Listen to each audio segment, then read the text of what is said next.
They call it the Eternal City, a place where every stone has a story and every shadow hides a ghost of the past. But before it was an empire that ruled the known world, Rome was just a muddy village on the banks of the Tiber. Legend says it began with two brothers, Romulus and Remus, raised by a wolf. Whether myth or truth, by 509 BC, the Romans did something revolutionary. They overthrew their kings and created a republic. This was a world of the Senate, of fierce debates, and the cursus honorum. It was here that the Roman legions were born citizen soldiers who would soon bring the Mediterranean to its knees. The republic was a crucible, forging great men and even greater ambitions. Men like Cincinnatus, the farmer who became dictator, saved Rome, and then returned to his plow. Or Scipio Africanus, the general who finally defeated Hannibal, Rome's greatest enemy. But with vast new territories came immense wealth, and with wealth came corruption. The old system of citizen farmers gave way to massive estates worked by slaves, pushing the common Romang into poverty. The republic began to crack under the strain. Then came the giants, the men whose names still echo through history. Marius, the general who reformed the army, making it loyal to him, not the state. Sulla, the first to march his legions on Rome itself, setting a terrifying precedent. And then the man who would eclipse them all, Gaius Julius Caesar. A brilliant general, a masterful politician, and an author whose words still captivate us. His conquest of Gaul made him a hero, but his ambition made him a threat. When he crossed the Rubicon River with his army, he plunged the Republic into a civil war it would never recover from. His assassination on the Ides of March wasn't the salvation of the Republic, it was its death knell. From the ashes of civil war, one man would rise to become Rome's first emperor, and the world would never be the same again. But the Republic couldn't last forever. Its institutions, designed for a small city-state, began to crack under the weight of a vast, sprawling territory. Ambition proved stronger than law, and one man's ambition would burn brighter than all the rest. Enter Gaius Julius Caesar, a brilliant general, a master politician, and a name that would echo through eternity. His campaigns in Gaul made him a legend, but it was his crossing of the Rubicon River that sealed the Republic's fate. This act of defiance was a declaration of civil war, a point of no return that would change the course of history forever. The chaos of civil war eventually gave way to a new order. After Caesar's assassination, his heir, Octavian, outmaneuvered all rivals and emerged as the sole ruler. Taking the name Augustus, he became Rome's first emperor, ushering in an era known as the Pax Romana. For the next 2 centuries, the Romang world experienced relative peace and unprecedented prosperity. The empire's power was absolute, its reach staggering. From the rain-soaked forests of Britannia in the north to the scorching sands of Mesopotamia in the east, from the Rhine River to the Sahara Desert, all roads truly did lead to Rome. This was the Golden Age, the peak of Roman might and ingenuity. It was the era that gave us the Colosseum, a monumental amphitheater where up to 50,000 spectators gathered to witness brutal gladiatorial contests and elaborate public spectacles.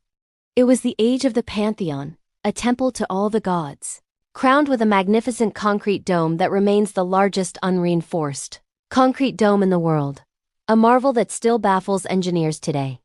And it was the era of the aqueducts, immense channels that carried millions of gallons of fresh water across miles of countryside, sustaining a bustling metropolis of over 1 million people. Rome wasn't just a city. It was the heart of the known world, a testament to what humanity could build and conquer. Ever wondered what it was like to actually walk these ancient streets? Imagine stepping back 2,000 years. Rome wasn't just a city of marble temples and grand monuments. It was loud, cramped, and pulsing with life. While the history books often show us the elite, reclining on silk couches and feasting on exotic foods like peacock tongues, what about everyone else? Most Romans, the everyday people, lived in what were called insulae. These were essentially overcrowded apartment blocks, often several stories high. Picture narrow, bustling alleyways, the smell of cooking food mixing with the sounds of 1,000 different conversations, children playing, and merchants hawking their wares. It was a world of constant motion and energy. Life for the average Romang revolved around 2 key places: the Forum and the public baths. The Forum was the heart of the city, a sprawling open space where business, politics, and justice all came together. But the baths, the famous Roman thermal baths, were where society truly came alive. These weren't just places to get clean. Think of them as the ultimate community centers. They were massive complexes that housed gyms for exercise, libraries for study, and quiet rooms for meetings or just relaxing with friends. People from all walks of life would gather here to gossip, network, and unwind after a long day. Steam would rise from the heated pools as conversations flowed as freely as the water. And woven into every aspect of this daily life was religion. It was everywhere. The Romans worshipped thousands of gods, from the great Jupiter and Mars to countless smaller, personal deities that protected the home and family. The calendar was packed with festivals and public ceremonies to keep these gods happy. There was a deep-seated belief, a core conviction, that as long as the proper rites were observed and the gods were content, the eternal city of Rome would never fall. This spiritual fabric held the entire society together, giving meaning to their triumphs and their struggles. It was a world where the divine and the everyday were completely intertwined. Have you ever wondered what the end of the world looks like? For the Romans, it looked like a long, slow twilight, a drawn-out sunset that lasted for centuries. By the 3rd century AD, the cracks in the mighty Roman Empire were starting to show. This wasn't a sudden collapse. It was a slow decay, a hollowing out from the inside.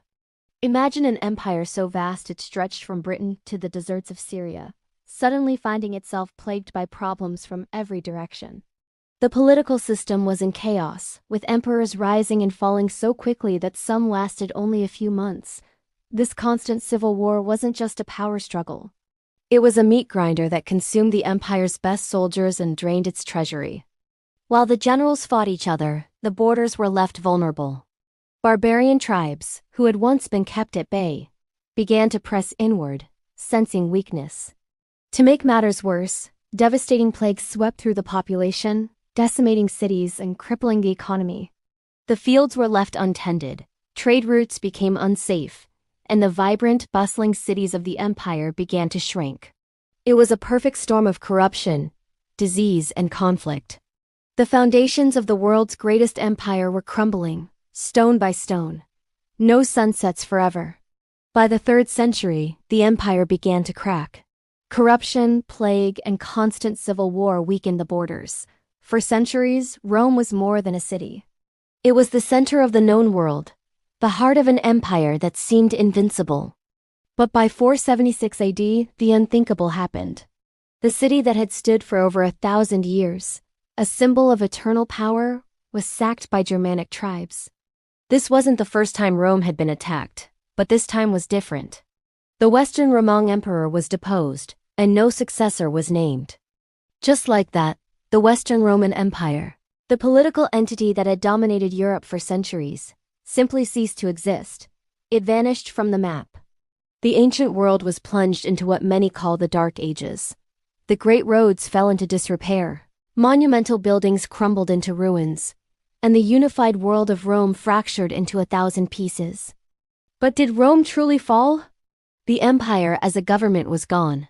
But the idea of Rome, its culture, its innovations, and its spirit, proved to be far more resilient. This idea lived on, transforming and adapting through the centuries. Think about the world we live in today. The legacy of Rome is all around us, often in ways we don't even notice. We see it in our laws, with concepts like innocent until proven guilty tracing their roots back to Roman jurisprudence. We hear it in our languages.